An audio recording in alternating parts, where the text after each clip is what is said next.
আসসালামু আলাইকুম। সবাই কেমন আছেন? আশা করছি সবাই খুব ভালো আছেন। সবাইকে ঈদ মুবারক। আজকে হচ্ছে ঈদের পরের দিন। আমার বাসায় গেস্ট আসবে। তো এর জন্য মাসকলাইর ডাল যেটা ঢেঁকিতে পাট দেওয়া সেটা হচ্ছে নিয়ে নিচ্ছি। আর ওইটাই একটু রান্না করব। আর হচ্ছে দুধ দিয়ে একটু সেমাই রান্না করব। তো ঈদের দিন তো সেমাই রান্না করা হয় নাই। যারা আমার ব্লগ দেখেন সবাই জানেন। আর কিসমিসটা দিয়ে দিচ্ছি। এটা হচ্ছে দুধটা চাল দেওয়ার পরে দেই যাতে দুধটা নষ্ট না হয়। অনেক সময় দেখা যায় কিসমিস দিলে দুধ নষ্ট হয়ে যায়। তো সেমাইটা নামায় ফেলাইছি। তারপরে হচ্ছে এখানে আমি ডাল সম্বার দেওয়ার জন্য পেঁয়াজ, রসুন, তেজপাতা এগুলো সব তেলে ভেজে একটু জিরা দেব। দিয়েই হচ্ছে ডালটা সম্বার দিয়ে দেব। আর রান্না করব হচ্ছে আজকে সকালে বাজারে পাঠাইছিলাম যে ফ্রিজে মুরগি নাই, মুরগি নিয়ে আসো। তো তার জন্য হচ্ছে মুরগির লেগ পিস নিয়ে আসছে। ওইটা হচ্ছে একটু রোস্ট করব। তো এটা আমি ভেজে রেখে দিয়েছি। আর এইখানে হচ্ছে রোস্টের যে মশলাগুলা সেটা হচ্ছে আমি একটু ব্লেন্ড করে নিয়েছি। তো এখানে আমার ২ টা মশলা নেওয়ার কথা মনে নাই। সেটা হচ্ছে জয়ফল। আর এটা দিচ্ছি হচ্ছে পেঁয়াজ, যেটা হচ্ছে পেঁয়াজ বেরেস্তা করা। এটা এখানে প্যাকেট পাওয়া যায়। তো ওই প্যাকেটের থেকে নিয়েই আমি হচ্ছে এখানে দিয়ে দিচ্ছি। আর আদা, রসুন যা, যা লাগে কিশমিশ, কাজু বাদাম, আনুষঙ্গিক যা, যা মশলা সব কিছু হচ্ছে আমি ব্লেন্ড করে নিয়েছি। আর হচ্ছে একটু মাছ ভাজবো, মাছটা ম্যারিনেট করে রেখেছি। তো আজকে আমি মাছটা ম্যারিনেট করেছি হচ্ছে দিয়ে একটু চাউলের গুঁড়া, একটু বেসন দিয়ে। দেখি ওরকমভাবে আমি কখনো আসলে খাই নাই। তো আমার হাজব্যান্ড বললো যে একটু বেসন দাও আর একটু চাউলের গুঁড়া দাও, দিয়ে ম্যারিনেট করে রেখে দাও কিছুক্ষণ। তো এই তো হচ্ছে আজকে দুপুরের রান্না। আর একটু রান্না করব হচ্ছে সাদা পোলাও। তো আমার হাজব্যান্ড বলতেছে পোলাওটা আমি রান্না করবো। তো বললাম যে আচ্ছা ঠিক আছে। তো এই যে ব্লেন্ডার করা মশলাগুলো দিয়ে দিয়েছি। তারপরে হচ্ছে একটু সজের গুঁড়া দিয়েছি, একটু জিরার গুঁড়া দিয়েছি আর একটু রোস্টের মশলা দিয়েছি। তো এই তো হচ্ছে রান্না বান্না। আর একটু সস দেব লাস্টে নামানোর আগ দিয়ে, একটু চিনি দেব, দিয়ে নামিয়ে ফেলবো। আর ২-১টা কাঁচামরিচ, একদম গোটা গোটা কাঁচামরিচগুলো দিয়ে দেব। আর একটু লেবুর রস। এই তো হচ্ছে রোস্ট রান্নার যা যা উপকরণ তাই। তো এইগুলো আমি ভেজে রেখেছিলাম, ওই কড়াইতেই ভেজেছি। তারপরে হচ্ছে ছোটো কড়াইটাতে আমি একটু রান্না করতেছি। আর হচ্ছে আসবে আমার হাজব্যান্ডের হচ্ছে ২ টা ফ্রেন্ড।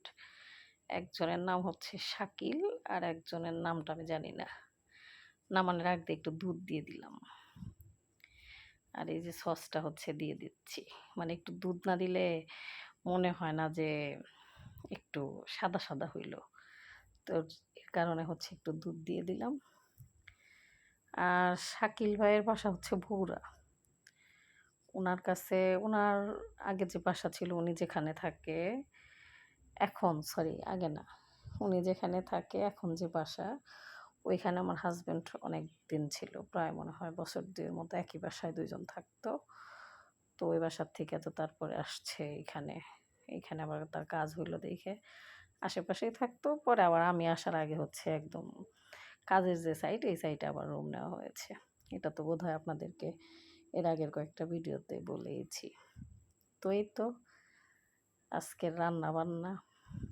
আর আজকে কার বাসায় কী রান্না হচ্ছে? সবার বাসায়ই তো মানে গরুর গরুর মাংস।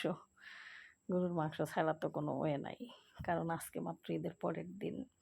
২-৩ দিন তো যাবে শুধু মাংসতেই। তারপরেও দেখা যায় যে গরুর মাংস সবারই খুব পছন্দ।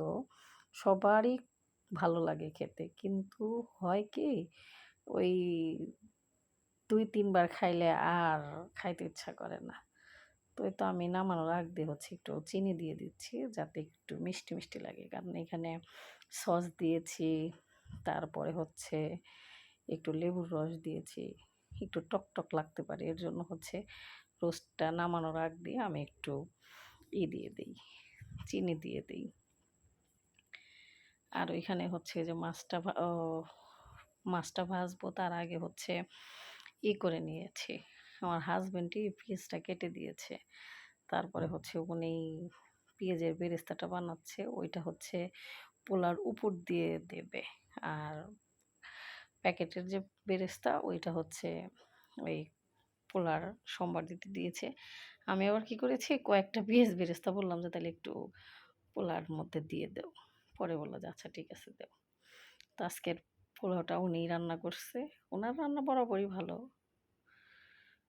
আমি এটা আপনাদেরকে অনেক আগের একটা ভিডিওতে বলেইছি। তো যাই হোক শাকিল ভাইয়ের কথা বলি। শাকিল ভাইয়ের বাসা হচ্ছে বগুড়াতে। উনি অনেক দিন হলে আমার হাজব্যান্ডের সাথে ওনার সাথে পরিচয়। এই তো সেই সুবাদে বলতেছে তাহলে ভাবি যেহেতু এখানেই আছে তাহলে তো ভালো। পরে কথায় কথায় পরে বললো যে তাহলে তোমার ভাবি যখন আছে তাহলে আসো। পরে দাওয়াত করা হয়েছে। উনি আসছে ওনার আরেকটা ফ্রেন্ড সাথে করে নিয়ে। তো ওটাও একটা ফ্রেন্ড। আর এই মাছটা হচ্ছে আজকে সকালে আনা হয়েছে। সকালে এনএসকে মার্কেটে গিয়েছিল। গিয়ে সালাতের জন্য কয়েকটা জিনিস নিয়ে আসছে। গাজর, টমেটো, না টমেটো ছিল না। টমেটো রুমেই ছিল। সরি টমেটো নিয়ে আসেন নাই। গাজর নিয়ে আসছে, শসা নিয়ে আসছে। আর এই মাছ নিয়ে আসছে, কয়েকটা চিংড়ি মাছ নিয়ে আসছে। তো চিংড়ি মাছটা দেখে আমি বললাম যে ফ্রিজে চিংড়ি মাছ আছে আবার কেন নিয়ে আসছো? মানে এদের খুব পছন্দ চিংড়ি মাছ, ইলিশ মাছ। এই ২ টা মাছ মানে এরা অনবরত খাবেই। তো সেই জন্য হচ্ছে আজকের রান্না-বান্না। আমার আ আজকের রান্নাগুলা দেখতে কেমন হয়েছে একটু জানাবেন। আর জলিল ভাইকে আসতে বলছিলাম। এর আগে তো একটা ভিডিওতে বোধহয় জলিল ভাইকে দেখছেন আপনারা। জলিল ভাইয়ের বউকে আসতে বলছিলাম কিন্তু ওনারা আসলো না। আমাকে যাইতে বলতেছে। তো এখন যাবো কিনা জানি না। যাবে না বোধহয়। ইনি ওদিকে খুব কম যায়। তো রান্নাবান্না প্রায় শেষ। মাংসটা তো আমি আগেই চুলা থেকে নামিয়ে রেখেছি গরম করে। তো আমি সালাতের জন্য সবকিছু কাটবো। তাও হচ্ছে বেসিংয়ে ধুয়ে তারপরে কেটে কেটে বাটিতে রাখছি। এটা হচ্ছে একটু দিয়ে সরিষার তেল দিয়ে হচ্ছে মাখাইলে মজা হয়। তো আমি এর জন্য সবকিছু কেটে রাখছি যে খাওয়ার আগ দিয়ে একটু লবণ দিয়ে একটু সরিষার তেল দিয়ে মেখে দেবো। তাইলে দেখা যাবে যে আর নষ্ট হবে না। মানে পানি ওঠে তো ওই লবণ দিয়ে একটু মাখায় রাখলে সালাদ পানি ওঠে। তো দেখতে খারাপ দেখা যায়। তো এর জন্য সব কেটে কুটে রাখি যে খাওয়ার সময় একটু লবণ দিয়ে তেল দিয়ে মিক্স করে দিলেই হয়ে যাবে। তো এই তো হচ্ছে আজকের রান্নাবান্না, আজকের মেহমানদারি। তো দেখি ওনাদের ছুটি হচ্ছে আজকে। আর তো ছুটি নাই। যদি একটু বের হওয়া যায়, কোথাও যাওয়া যায় তাহলে একটু বের হব। এখন শাকিল ভাই থাকবে কিনা জানি না। শাকিল ভাই বলছি যে আপনি এখানে এসে দুপুরে খাবেন, রাত্রে খাবেন। তো এখন কি করবে জানি না। তো এইভাবেই কথা। সবারই তো কালকের থেকে কাজ শুরু। আজকে রবিবার এমনিতেই ছুটি। তারপরে কালকে ঈদ হইছে আজকে ঈদের পরের দিন সেই অনুযায়ী ছুটি। তো খাবারগুলো আমি ধীরে ধীরে হচ্ছে টেবিলে নিয়ে নিয়েছি। একটা করে যেটা নামিয়েছি সেটা নিয়ে নিয়েছি টেবিলে। সর্বশেষ সালাদগুলা কেটে আমাদের টেবিলটা হচ্ছে ছোট। তো দেখা যায় ২-৩ জন মানুষ আসলে আর অনেকগুলা খাবারের আইটেম থাকলে দেখা যায় যে টেবিলে জায়গা হয় না। তো সেই জন্য হচ্ছে আমাদের বাসায় গেস্ট আসলে খাইতে দেওয়া লাগে নিচে। একটা বড় টেবিল দেখি বলছি যে একটা বড় টেবিল নিয়ে এসো। তো এখন আনবে কিনা? তো আমি আবার ওই যে পেঁয়াজের বেরেস্তাগুলা হচ্ছে ইয়েতে দিয়ে দিচ্ছি। পোলার উপর দিয়ে দিচ্ছি। একটু ঘি দিয়েছিলাম। পোলা যখন ঢাকনা দেই শেষের দিকে তখন একটু ঘি দিয়ে দিয়েছিলাম। আর এই লাস্টে পেঁয়াজের বেরেস্তাটা দিয়ে দিচ্ছি। এখন হচ্ছে খাইতে দেব।